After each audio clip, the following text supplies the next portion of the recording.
नमस्कार दर्शक बंधु। रामभक्त हनुमान सदासर्वदा निज भक्त मानकर रक्षा करिथांती।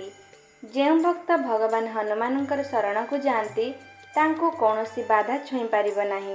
कली जुगरे हनुमान भगवानकर भक्ति ही लोकमानंकु दुख एवं संकटर रक्षा करिबारे सक्षम होइथांती। हनुमान भगवान खूब शीघ्र खुशी हो जाउथिबा भगवान अटंती। हनुमान भगवानकर 12टी नामकु अत्यंत प्रभावशाली भावरे विवेचना करा जायछि। कुहाଯାଏ जे एही नामगुड़िकु जप करिबा द्वारा समस्त दुख कष्ट दूर हो जाए। जदि आपण चाहुचंती आपणक जीवन रे कौनसी दुख कष्ट न आसु, सफलता आपणक पाद चुंबन करू, तेबे आपण प्रत्येक दिन हनुमान भगवानकर 12टी नामकु जप करंतु।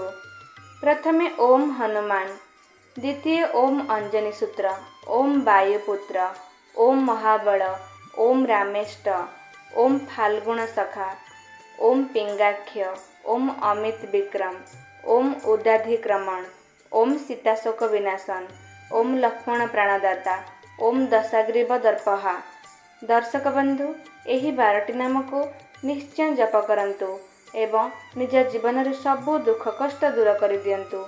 जदि आपण मानंकु मोर एही भिडियोटी पसंद आसी थाए तेबे आम चैनल को लाइक शेयर और सब्सक्राइब निश्चय करिवे एवं कमेंट रे जय हनुमान अवश्य लिखिबे।